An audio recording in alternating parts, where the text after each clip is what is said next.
Well, respected guest of honor, resource persons, distinguished guests, participants, respected principal, and my dear teachers and students of Johar Law College. At the outset, I welcome you all to the Justice S.N. Fukonn Memorial National Level Webinar Series 2020 being organized by Johar Law College in the midst of pandemic COVID-19 that disrupted the entire economic and social order of the world community in an unprecedented way. Friends, some of us are well acquainted with the webinar that gets popularity among the academicians and experts after the outbreak of the pandemic, while others are not. But I am sure that as today's webinar progresses, all of us will feel ourselves at home and also realize the benefits of it in the days of our virtual house arrest. It is worth mentioning that for the economical use of time, this keynote address will cover all the 3 webinars to be held within a span of 1 month starting from today. Therefore, I shall make an attempt to give you a bird's-eye view of all of them. The basic objective of all these 3 webinars are to discuss the impact of pandemic COVID-19 with special emphasis on human rights, environment and the economy, and evolve policy measures which should not only help in the survival of human race but also to move again on the path of prosperity. The subject matter of today's webinar is issues of human rights and responsibilities in the context of COVID-19 pandemics. All of us are well aware of the fact that the after effects of pandemic have brought the issue of human rights and responsibilities to the forefront of discussion of human rights activists and the social workers who always fight for social justice. It has been observed in the midst of pandemic that those people who are not aware of their basic rights as human beings are deprived of minimum health and other benefits such as shelter, food, and sanitary care. Due to them, for which their sorrows and sufferings are beyond imagination. The Secretary General of United Nations has therefore stressed the need to protect the human rights in our fight against pandemic and opined that violation of human rights is much more serious than that of the economic crisis, and we must immediately attend to this problem. The plight of the migrant workers, the poor and the downtrodden amidst pandemic boils down the fact that equitable, sustainable development through the basic provisions of human rights is still a far cry in countries like India. Special attention is required for the most vulnerable section of population, notably women and children of the poor families, so that the measures adopted to protect the human rights prove effective and useful. I hope that today's webinar will focus on all such aspects of human rights violation during the period of the outbreak of pandemic COVID-19 and evolve policy measures needed to protect the human rights and responsibilities so that objective or equitable, sustainable development can be achieved.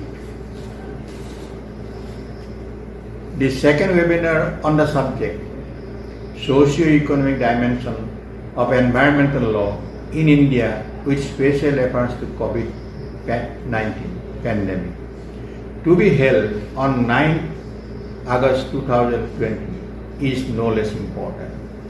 One must admit that invasion of virus and the consequent outbreak of epidemic from time to time are directly related to the degradation of environment, the rapid increase in human habitats, and the consequent increase in the rate of unplanned destruction unplanned destruction of flora and fauna for the fulfillment of human wants have endangered not only the COVID lives of the animals and insects but also of human beings. This is evident from the spread of coronavirus, believed to be originated from pangolin used for consumption in China. The degradation of environment has also been intensified as a result of the rapid increase in the use of deposits of deposits of medical waste such as PPE kits used by the frontline health workers in their fight against COVID-19. As against this, COVID-19 has also been contributing to the improvement of environment as well. This good effect of COVID-19 should not be overlooked. Pollution and emission level of gas, a greenhouse gas, and are falling across the globe due to the frequent lockdown.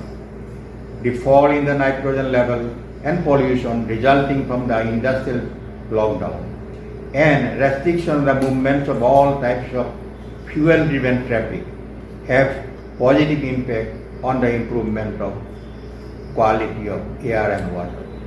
We have to remember that the world in which we live is not ours.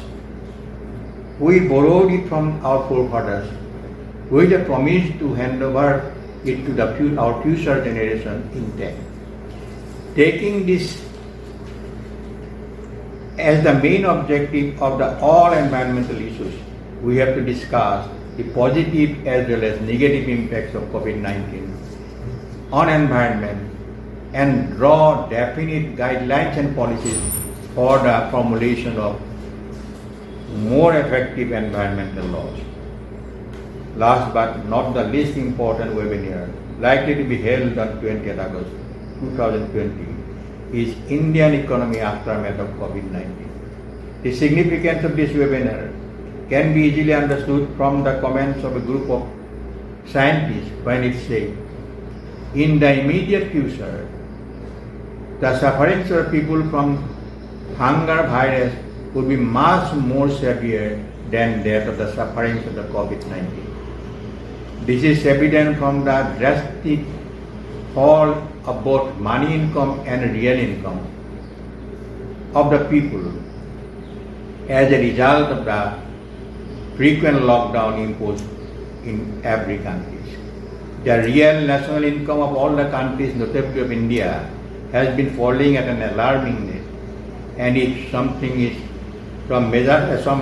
not done to ward off this crisis, then in the immediate future, along with the economic crisis, the social and political unrest will be the rule of the day. So this webinar will pay attention to the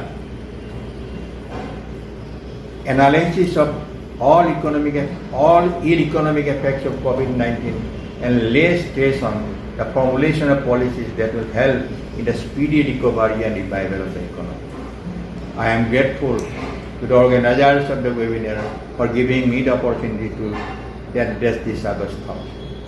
My thanks also goes to the teaching and non-teaching staff of Surat Law College, especially to the Principal Dr. Ajoy Kumar Das and Professor Dr. Afrojan Asmin Islam for their selfless service to make the webinar a success. With these words, I request the resource person to start the main proceedings of the webinar. Thanks.